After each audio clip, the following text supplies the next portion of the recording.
Hello everyone, in this video we are going to learn about class A power amplifier.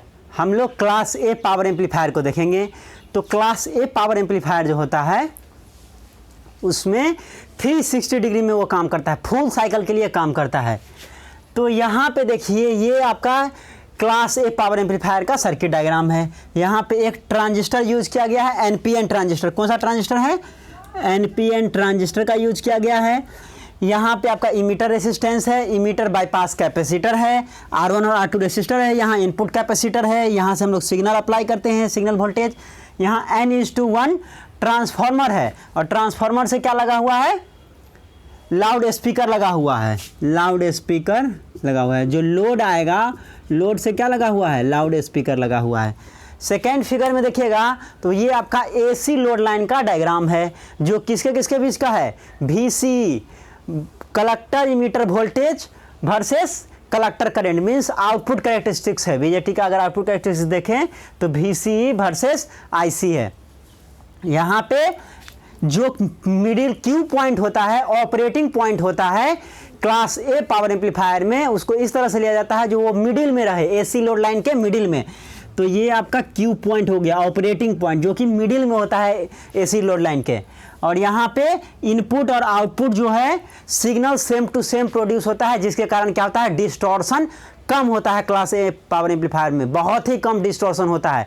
इसका input और output जो है एक तरह का ही आउटपुट वेव शेप प्रोड्यूस करता है। जो वेव फॉर्म होता है, जो वेव शेप होता है वो एग्जैक्टली सेम होता है इनपुट और आउटपुट के लिए।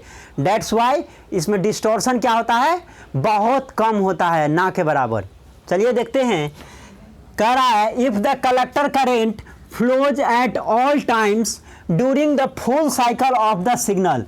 full cycle of the signal का मतलब हो गया ये this 360 डिग्री, ये आपका हो गया 0 180 360 डिग्री के लिए कलेक्टर करंट फ्लो करेगा, IC जो है फ्लो करेगा।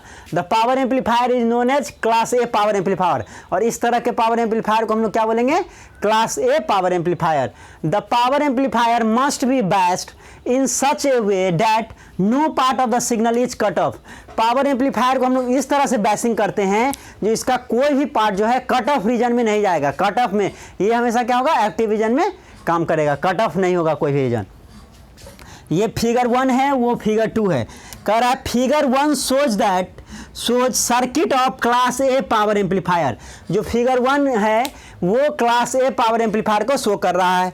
Note that collector has a transformer as the load which is most common for all cases of power amplifier. जितना भी केस है उसमें आप देखेंगे जो ट्रांसफार्मर का यूज किया गया है लोड की तरह। यहाँ पे भी जो कलेक्टर है, जो कलेक्टर टर्मिनल है उसमें क्या है? ट्रांसफार्मर लगा हुआ है और लोड के तरह वो काम करता है। और ऐसा जो है most of the power amplifier में होता है, जिससे क्या होता है? इम्पीडेंस मैचिंग करवाता है। ट्रांसफार्मर जो यूज किया जाता है उससे ट्रांसफार्मर कपलिंग का इम्पीडेंस मैचिंग करवाता है और इफिशियंसी हाई होता है। The use of transformer permits impedance matching करवाता है। ये जो ट्रांसफार्मर यूज किया गया है वो, और क्या करता है? Resulting in the transference of maximum power to the load. और जो है ये जो है मैक्सिमम पावर लोड को देता है। ये जो लोड लगा हुआ है लाउड स्पीकर उसको मैक्सिमम पावर देता है, जिससे क्या होगा? ये ड्राइव चल सकेगा। ठीक है। फिगर 2 जो है, ये फिगर 2 ये क्या है? AC लोड लाइन है, VC collector emitter voltage versus collector current का। Figure 2 shows the class A operation in terms of AC load line. AC load line के टर्म में दिखा रहा है, जो क्या है? कलेक्टर इमीटर वोल्टेज और कलेक्टर करंट के बीच का कर्व है। The operating point Q, this is, ये operating point Q is so selected. Operating point जो है इसको हम लोग कोसेंट पॉइंट भी बोलते हैं। Q जो है, Q को क्या बोलते हैं? Quotient point. ऑब्जेक्टिव में पूछ सकता है कोसेंट पॉइंट या ऑपरेटिंग पॉइंट या Q पॉइंट, सब इसी का नाम है। Q पॉइंट सब इसी का नाम है। तो ऑपरेटिंग पॉइंट को इस तरह से सेलेक्ट करते हैं that collector current flows all the times throughout the full cycle of the applied signal। हम लोग Q पॉइंट को इस तरह से एडजस्ट करते हैं, मिडिल में रखते हैं, जिससे क्या है जो आप सिग्नल अप्लाई करते हैं वो दोनों हाफ के लिए ये काम करता है, पॉजिटिव हाफ और निगेटिव हाफ दोनों के लिए 360 डिग्री के लिए ये आउटपुट प्रोड्यूस करता है। As the output wave shape is similar to the input wave shape.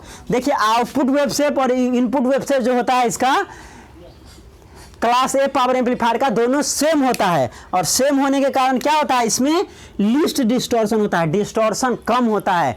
ये इसका एडवांटेज है क्लास ए पावर एम्पलीफायर का, जो डिस्टॉर्शन जो है कम प्रोड्यूस करता है। वही इसका डिमेरिट क्या है, इसका इफिशियंसी कम होता है। अगर हम लोग अदर पावर एम्पलीफायर से कंपेयर करें तो इसका इफिशियंसी कम होता है, क्लास बी से ही हम लोग कंपैरिजन करें तो इसका इफिशियंसी कम होता है, लेकिन डिस्टॉर्शन इसका कम होता है। तो डिस्टॉर्शन जितना कम होगा उतना अच्छा एम्पलीफायर माना जाएगा। तो इसका डिस्टॉर्शन कम होता है तो ये इसका मेरिट हो गया, और इफिशियंसी कम होता है ये इसका डिमेरिट हो गया। Thank you for watching this video, thank you so much.